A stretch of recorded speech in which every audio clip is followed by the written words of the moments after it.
Hello everyone, welcome to new mentors daily current affairs.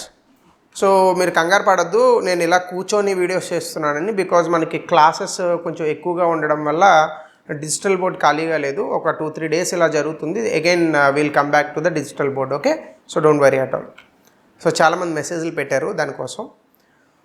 So ఇది గతంలో ఇచ్చినటువంటి ప్రశ్న, సేమ్ క్వశ్చన్ వచ్చిందని చెప్పాను కదా. సో దట్ మనం అదే క్వశ్చన్ రిపీట్ చేసాం. ఎవరో ఒక స్టూడెంట్ పెట్టారు కమెంట్ సెక్షన్లో, ఆర్టికల్ 244A గురించి చెప్పండి అని చెప్పేసి. దాన్ని అనుసరించి చెప్తున్నాను. ఇది అస్సాంలో దిపు అనే ఒక లోక్సభ కాన్స్టిట్యున్సీ ఉంది. అస్సాంలో దిపు దాని పేరు. ఈ నియోజకవర్గంలో గెలవడానికి పోటీ చేస్తున్న అభ్యర్థులు అందరూ కూడా ఏం చెప్పారంటే, మేము గెలిస్తే ఈ రాష్ట్రంలో స్వయం ప్రతిపత్తి కలిగినటువంటి ఒక ప్రాంతాన్ని తీసుకొస్తాము. స్వయం ప్రతిపత్తి అంటే ఏంటి? రాష్ట్రంలో మరో రాష్ట్రం అనమాట. అంటే అస్సాం అనేటటువంటిది రాష్ట్రం. ఈ లోపల ఒక దిపు అనేటటువంటి ప్రాంతం ఉంది కదా, ఈ దిపుకి ఆటోనమస్ స్టేటస్ అంటే స్వయం ప్రతిపత్తి ఇస్తారు. అంటే అది కూడా రాష్ట్రం లాగానే ఉంటుంది, కానీ ఫుల్ ప్లెజ్డ్గా రాష్ట్రం కాదనమాట. స్వయం ప్రతిపత్తి కలిగినటువంటి ప్రాంతం. దీని గురించి మీరు ఒకసారి చూసే ముందు ఒకసారి మనము హిస్టరీలోకి వెళ్దాం. Again will come back to the ఈ స్లైడ్స్లోకి వద్దాం. మీరు హిస్టారికల్ అనాలిసిస్లోకి వెళ్తే అస్సాం అనేటటువంటి రాష్ట్రంలో మనకి, గివ్ మీ 1 సెకండ్, ఇదే అస్సాం అనేటటువంటి రాష్ట్రంలో మనకి చాలా ఎక్కువగా ఆదివాసీ జనాభా ఉండేది ఒకప్పుడు. అన్డివైడెడ్ అస్సాం అంటే ఇప్పుడు మనం ఎప్పుడు కూడా 7 సిస్టర్స్ అని చెప్పుకున్నాం కదా. ఈశాన్య రాష్ట్రాలను ఎప్పుడు కూడా 7 సిస్టర్స్ అని చెప్పుకుంటాం కదా. ఈశాన్య రాష్ట్రాలు విడిపోకముందు ఈశాన్య రాష్ట్రాలన్నింటికీ కూడా అస్సాంతో లింక్ ఉంటుంది. ఈ విడిపోకముందు అస్సాంలో చాలా కొండ ప్రాంతాలు ఉండేవి. అక్కడ ఆదివాసీ కమ్యూనిటీలు ఉండేవాళ్ళు. వీళ్ళు చాలాసార్లు అస్సామీలే ఎక్కువగా రాష్ట్ర ప్రభుత్వంలో అస్సామీలే ఉన్నటువంటి కారణంగా ఈ కొండ ప్రాంతాల్లో ఉన్నటువంటి ఆదివాసీలను వాళ్ళు కొంచెం నెగ్లెక్ట్ చేసేవాళ్ళు. అంటే వాళ్ళని పట్టించుకునేవాళ్ళు కాదు. ఇందులో భాగంగా మేఘాలయ అనేటటువంటి ప్రాంతంలో ఏం జరిగిందంటే, అంటే ఈ రకరకాల కొండ ప్రాంతాల్లో ఉన్నటువంటి ఆదివాసీలు మమ్మల్ని ఈ అస్సామీలు పట్టించుకోవట్లేదు కాబట్టి మాకంటూ ఒక స్వయం ప్రతిపత్తి కలిగినటువంటి రాష్ట్రాన్ని, అంటే మాకు ప్రత్యేక రాష్ట్రాన్ని ఇవ్వాల్సిందిగా డిమాండ్ చేస్తున్నామని చెప్పి చిన్న చిన్న విప్లవాలు లాంటివి తీసుకొచ్చారు. విప్లవం అనే పెద్ద పదం వాడను, కానీ చిన్న డిమాండ్ పోరాటాలు లాంటివి తీసుకొచ్చారు. అందులో మేఘాలయ ఈ డిమాండ్కి ఫోకల్ పాయింట్గా మారింది.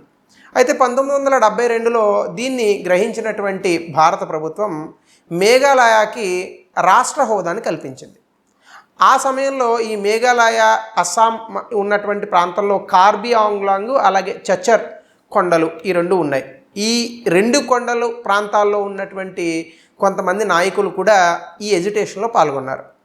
అయితే ఇందులో ఉన్నటువంటి నాయకులు కొంతమందికి, అంటే ఈ కార్బీ ఆంగ్లాంగ్, నార్త్ చచ్చర్ హిల్స్ ఉన్నాయి కదా, మేఘాలయకి అస్సాంకి మధ్యలో ఉంటే కొన్ని ప్రాంతాలు మేఘాలయంలో ఉన్న కలవచ్చు, లేదంటే అస్సాంలో అలా ఉండిపోవచ్చు. కానీ మీకు కూడా స్వయం ప్రతిపత్తి కలిగిస్తాం త్వరలో అని ప్రామిస్ చేయడం వల్ల ఈ ప్రాంతాలకు చెందినటువంటి లీడర్స్ వాళ్ళకి ఏమని ఆప్షన్ ఇచ్చిందంటే ప్రభుత్వము, మీరు అస్సాంలో అయినా జాయిన్ అవ్వండి, లేదా మేఘాలయలో అయినా జాయిన్ అవ్వండి, లేదని అనుకుంటే త్వరలో మీకు స్వయం ప్రతిపత్తిని కూడా కలిగించేటటువంటి ప్రయత్నం చేస్తామని చెప్పారు.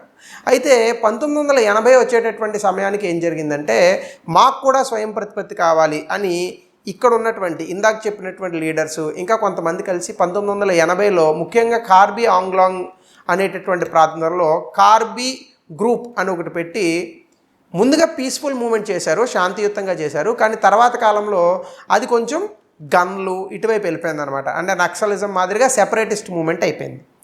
వీళ్ళు కూడా ఇప్పుడు ఏం అడుగుతున్నారంటే, మాకు పూర్తిగా రాష్ట్ర హోదా కావాలని చెప్పి అడుగుతున్నారు. సో ఇప్పుడు ఇది 1950 నుంచి 1970-80 వరకు మనకు జరిగినటువంటి చరిత్ర. అయితే ఇప్పుడు ఇది ఆర్టికల్ 244Aకి ఏ విధంగా సమానము? ఆర్టికల్ 244A ఏం చెప్తుందంటే, అస్సాంలో ఉన్నటువంటి కొన్ని ట్రైబల్ ఏరియాస్, కొన్ని ఆదివాసీ ప్రాంతాలను స్వయం ప్రతిపత్తి కలిగిన సంస్థలుగా మార్చాలి అంటే ఆర్టికల్ 244A ప్రకారమే జరుగుతుంది. సో ఖచ్చితంగా ఈ ప్రొవిజన్ అనేటటువంటి దాన్ని ఒరిజినల్గా రాజ్యాంగంలో పెట్టలేదు, కానీ 22వ రాజ్యాంగ సవరణ 1969 ద్వారా ఈ ప్రొవిజన్ని తీసుకొచ్చి పెట్టారు. సో ఈ ప్రొవిజన్ వల్ల ఒకవేళ ఏదైనా రాష్ట్రంలో ఉన్నటువంటి, అస్సాం రాష్ట్రంలో ఉన్నటువంటి ఒక ప్రాంతాన్ని మీరు స్వయం ప్రతిపత్తి కలిగినటువంటి ప్రాంతంగా కనుక గుర్తిస్తే దానికి సొంతంగా అసెంబ్లీ పెట్టుకోవచ్చు, మండలి కూడా పెట్టుకోవచ్చు. అంటే assembly plus council of ministers 2 కూడా పెట్టుకోవచ్చు. ఇది ఏం చేస్తుంది, స్వయం ప్రతిపత్తి అధికారాలను ఆ యొక్క ట్రైబల్ ఏరియాస్ అంటే ఆ ఆదివాసీ ప్రాంతాల్లో ఉన్న వాళ్ళకి కొన్ని స్వయం ప్రతిపత్తి అధికారాలను కలిగిస్తుంది. అలాగే లా అండ్ ఆర్డర్ మీదకి వాళ్ళకి పూర్తిగా కంట్రోల్ని ఇచ్చేస్తుంది అనమాట. అయితే ఈ అటానమస్ కౌన్సిల్స్ అంటే 6వ షెడ్యూల్లో ఉన్నటువంటి అటానమస్ కౌన్సిల్స్ ఏవైతే ఉన్నాయో వీళ్ళకి లా అండ్ ఆర్డర్ మీద జ్యూరిస్డిక్షన్ ఉండదు. అంటే మనకి జనరల్గా అటానమస్ కౌన్సిల్స్ 6th షెడ్యూల్ ద్వారా కూడా క్రియేట్ చేయొచ్చు. ఇది క్రియేట్ చేస్తే మీకు అందులో లా అండ్ ఆర్డర్ మీద జ్యూరిస్డిక్షన్ ఉండదు. కానీ దీని ద్వారా వస్తే మాత్రం లా అండ్ ఆర్డర్ మీద మీకు కంట్రోల్ పవర్ అని కూడా ఉంటుందన్నమాట. సో ఈ విధంగా ఇప్పుడు ఆ కార్బీ ఆంగ్లాంగ్లో ఉన్నవాళ్ళు, ఇప్పుడు ఇందాక దిప్పు లోక్సభ కాన్స్టిట్యున్సీ అని అనుకున్నాం కదా, అందులో ఉన్నవాళ్ళు మాకు స్వయం ప్రతిపత్తి కావాలి, అక్కడ మాకు ఒక రాష్ట్రం కావాలి అని అడుగుతున్నారనమాట. ఇందులో మీరు 6th షెడ్యూల్ గురించి కనుక చూస్తే 6th షెడ్యూల్ అస్సాం, మేఘాలయ, త్రిపుర అలాగే మిజోరాం ఈ 4 రాష్ట్రాల్లో ఉన్నటువంటి ఆదివాసీ ప్రాంతాల గురించి మాట్లాడుతుంది. ఇది ఏం చెప్తుంది, ఆ ప్రాంతాల్లో ఉన్న ఆదివాసీ జనాభాకి ఏ హక్కులుని కాపాడతాము, ఏ హక్కుల నుండి వాళ్ళని కాపాడతాము, ఏ హక్కులతో వాళ్ళని కాపాడతాము, అంటే వాళ్ళకు కొన్ని హక్కులు ఉంటాయి, ఏ హక్కులకు వాళ్ళని కాపాడతాం అనే విషయాన్ని చెప్తుంది. దీనికి మనకి 244(2), 275 క్లాజ్ 1 భారత రాజ్యాంగంలో ఈ విషయాలను మనం పొందుపరిచాం. సో ఇప్పుడు హిల్ డిస్ట్రిక్ట్స్ కొన్ని ఉన్నాయి, అంటే ఈ కొండ ప్రాంతాల్లో ఉన్నటువంటి కొన్ని జిల్లాలు దిమా హసావో, కార్బీ ఆంగ్లాంగ్, వెస్ట్ కార్బీ, అలాగే బోడో టెరిటోరియల్ రీజన్ ఇవన్నీ కూడా 6వ షెడ్యూల్లోకి వస్తాయి. సో కాబట్టి 6వ షెడ్యూల్లోకి వచ్చినటువంటి వాటిని గవర్నరు మోడిఫై చేయొచ్చు, ఆ ప్రాంతాల యొక్క పరిధిని పెంచవచ్చు, తగ్గించవచ్చు, వాటి యొక్క పేర్లు కూడా మార్చచ్చు. అయితే మీకు ఇందాక చెప్పినట్టుగా 6th షెడ్యూల్లో వస్తే లా అండ్ ఆర్డర్ మీద కంట్రోల్ అనేటటువంటిది ఉండదు. అందుకే ఇప్పుడు కొన్ని ప్రాంతాలు 247, 44A కింద వాళ్ళకి స్వయం ప్రతిపత్తిని ఇవ్వమని కోరుతున్నాయి. ముఖ్యంగా ఈ దిప్పు లోక్సభ కాన్స్టిట్యున్సీ. అంతే, అంతకుమించి పెద్ద విషయం ఏం లేదు. ఇది చాలా చిన్న టాపిక్ అండి. So I don't want to waste your time. So దీనికి సంబంధించి 2019లో యూపీఎస్సీలో మనకు ఒక క్వశ్చన్ ఇచ్చాడు, యూ కెన్ టేక్ దట్. అలాగే effectiveness of the 6th schedule అంటే 6వ షెడ్యూల్ ఏ విధంగా ట్రైబల్ కల్చర్ ఆదివాసీల యొక్క సంస్కృతి సాంప్రదాయాలను సమ్మిళిత్వాన్ని ప్రమోట్ చేయడానికి వచ్చింది, అంటే ఎంతవరకు అది సమర్థవంతంగా పనిచేసింది అనే అంశాన్ని రాయండి 150 పదాల్లో.